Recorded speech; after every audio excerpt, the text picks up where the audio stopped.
لبيك اللهم لبيك لبيك لا شريك لك لبيك.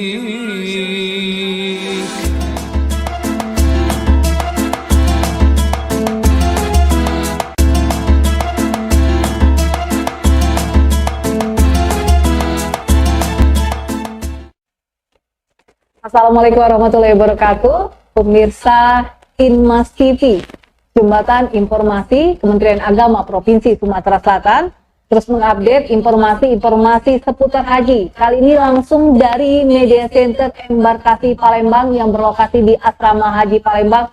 Sudah hadir narasumber kita, Eksekutif General Manager Angkasa Pura II, Cabang Bandara Sultan Mahmud Badarudin II, Pak Iwan Winayah Mahdar ya Pak ya, panggilan Pak Iwan ya Pak ya. Betul. Baik, Assalamualaikum Pak Iwan. Waalaikumsalam. Baik, Pak Iwan, di Inmas TV ini sendiri Pak, tentunya penting sekali ya Pak ya, komponen dari pihak bandara dalam mendukung kesuksesan dari embarkasi Palembang ini sendiri yang terdiri dari Provinsi Sumatera Selatan dan juga Provinsi Bangka Belitung. Ada 8 ribuan jamaah Pak. Berbeda dari tahun kemarin yang kita mulai ya Pak ya. Terkait juga tahun ini pemerintah menetapkan temanya adalah ramah lansia. Nah, persiapan dari bandara sendiri Pak dalam mendukung kesuksesan program haji ini sendiri dan juga kita kaitkan tentunya dengan ramah lansia yang sekitar 50% ini seperti apa nih Pak Iwan? Silakan. Baik, terima kasih Mbak Nova. Iya. Terima kasih para pemirsa.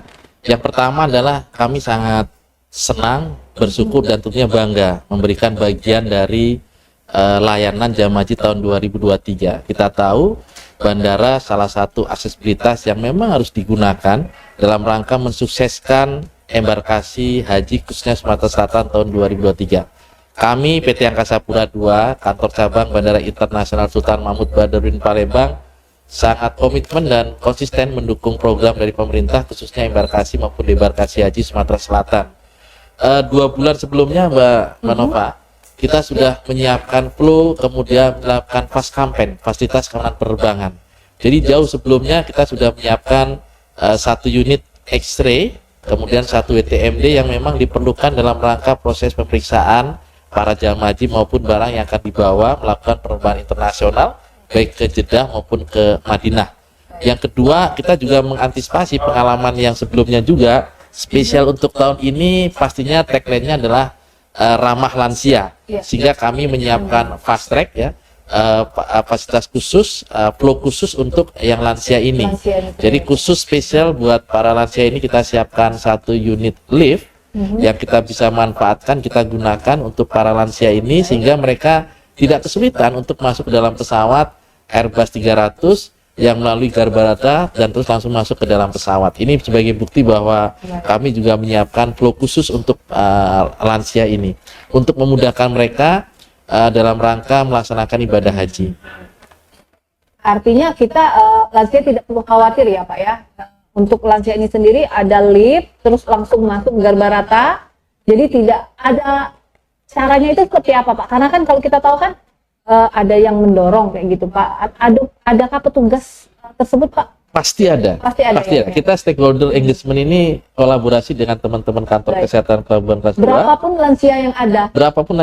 Dan kita tahu bahwa kita sudah bagi peta peran sudah jelas ya. Di asrama haji ini bagian dari teman-teman dari panitia penyelenggara ibadah haji sudah dipeta perankan seperti tugas KKP ya. Kemarin dalam rapat internal kolaborasi kita adalah KKP yang menentukan jamaah-jamaah yang berkategori lansia yang perlu menggunakan kursi roda. Tidak hanya sebatas umur. Ada yang kadang-kadang umurnya 70 tahun tapi masih sehat walafiat, tidak perlu dengan menggunakan wheelchair atau kursi roda. Tapi ada yang mungkin umur 60 atau bahkan 55 yang karena sakit dia harus menggunakan kursi roda. Jadi yang mendefinisikan jamaah haji yang masuk dalam kategori lansia, kemudian yang perlu layanan khusus itu teman-teman dari KKP. Sudah ada koordinasi. Sudah ada koordinasi yang luar biasa. Betul. Dan biasanya dari pengalaman kloter yang ketiga tadi, sore tadi, yang lansia ini diutamakan untuk masuk dulu ke dalam pesawat. dan jalurnya terpisah ya dengan yang jamaah haji yang lainnya, sehingga teman-teman KKP kemudian bandara sendiri sudah menyiapkan jalur khusus untuk menunjang agar proses masuknya lansia ini ke dalam pesawat bisa berjalan dengan cepat, dengan baik, dengan nyaman buat para jamaah haji khususnya yang lansia. Lansia dalam penting adalah yang menggunakan bantuan kursi roda. Dan pastinya teman-teman dari Gapura Angkasa juga akan dengan senang hati satu persatu dilayani dengan baik. Sebanyak apapun lansia yang didefinisikan ya Pak ya. Betul. Kemarin terakhir sampai dengan kloter 3 itu paling banyak satu kloter itu sampai ada yang 15. Dan ini tidak tutup kemungkinan, ya kita tidak tahu untuk kloter berikutnya berapa. Ya, tanpa ada batasan. Yang penting tadi tagline-nya sama ramah lansia, harus kita betul-betul kita implementasi. Program Kementerian Agama. Betul. Baik, Pak Iwan, untuk jamaah haji tahun ini ada perubahan rute ya Pak ya. Biasanya ini langsung ke Jeddah. Namun untuk kloter awal ini sepertinya ke Madinah. Bukan lagi sepertinya ya Pak ya, sudah ke Madinah ya Pak ya 1 sampai 10. Nah, rute ini sendiri apa memang langsung ke Madinah atau ada rute lain Pak ini Pak? Dan pesawat apa yang mereka gunakan ini Pak? Baik, jadi untuk tahun ini memang kita kebetulan pesawat yang digunakan itu Airbus 300. Nah, A300 ini masih belum yang generasi yang terbaru Neo ya. Baik. Nah, karena belum generasi terbaru, maka dia harus melakukan technical landing di bandara internasional. Berbeda dengan yang sebelumnya artinya. Sebelumnya menggunakan 747-400. Baik. 747-400 itu punya kemampuan untuk terbang langsung dari Palembang ini langsung ke Jeddah maupun ke Madinah tanpa melakukan technical landing. Tapi dengan menggunakan A300, maka perlu dilakukan technical landing di Bandara Internasional Kuala Namu Medan. Hanya beberapa menit saja untuk melakukan refueling, penambahan aftur, kemudian melakukan penerbangan lagi ke Jeddah maupun ke Madinah. Nah, kemudian penerbangan yang reguler juga pernah menggunakan A300, tapi jenisnya yang Neo. Kalau yang Neo bisa langsung direct langsung, tapi yang kita gunakan saat ini A300. Kalau kesiapan bandara sendiri Pak dengan ada perubahan pesawat ini, maksudnya ini sudah siap Pak? Atau sebenarnya pesawat ini lebih kecil atau gimana nih Pak? Ya pastinya lebih kecil dari tahun kemarin. Lebih siap ya Pak ya? Lebih siap. Apalagi yang kemarin ya Pak ya? Betul, karena kritikal kita untuk fasilitas udara kita di 747-400. Dari 737-300 juga bisa, namun dibatasi dengan MTUW-nya. Jadi justru dengan menggunakan A300 ini ya kita sangat siap sekali, karena kita seringkali melayani pendaratan divert ya, dari harusnya Jeddah Soekarno-Hatta menggunakan A300 Neo, karena mungkin di Soekarno-Hatta ada cuaca yang tidak baik sehingga harus melakukan pendaratan terlebih dahulu di Palembang. Ini pernah kita lakukan berapa kali. Nah, sehingga untuk sisi udara tidak ada isu. Kemudian untuk landasan juga ya, tidak ada isu, karena memang jenis pesawatnya lebih kecil kapasitinya dibandingkan dengan tahun yang lalu. Dan yang kedua, untuk sisi terminal pastinya kita siapkan demikian rupa, karena untuk haji antara nanti tanggal 4, 5, dan 7 Bangka Belitung. Baik. Untuk dari jamaah Bangka Belitung. Betul, ya? Ada 3 kloter ya. Baik. Pak Iwan, kita tidak berlama-lama juga nih Pak ya, karena kesibukan dari Media Center Haji ini juga, karena saat ini masih masuk kloter 4 dan baru saja diterbangkan kloter 3 dengan sukses, aman dan lancar ya Pak Iwan ya, alhamdulillah. Terakhir ini Pak Iwan, sebagai IEJM Bandara SMB 2 Palembang, apa Pak yang ingin disampaikan pada para jamaah yang mungkin untuk kloter berikutnya ada yang mungkin dilarang seperti itu, yang masih saja dilakukan oleh jamaah calon haji ini Pak? Baik, yang pertama ya pastinya saya minta dengan sangat supaya proses supaya proses pemeriksaan lancar ya. Pastinya tidak boleh bawa pisau, gunting. Padahal pisaunya itu kecil Pak ya, karena namanya ibu-ibu ya, kadang-kadang untuk memotong buah seperti itu. Tidak boleh.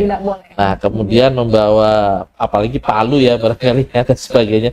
Ini kadang-kadang juga kita melihat mungkin saking semangatnya jamaah haji kita. Jadi ikutin saja instruksi dari KBIH masing-masing, yang mereka juga kita sosialisasikan barang-barang apa sih yang tidak boleh dibawa, supaya pemeriksaannya lebih cepat dan pasti akan menguntungkan jamaah haji semua. Dan mungkin terakhir dari saya ada satu pantun nih Mbak. Boleh Pak, silakan. Karena kalau nggak pantun kayaknya nggak lengkap ya. Pergi ke pasar di Mato Merah. Kemudian beli singkong direbus mempur.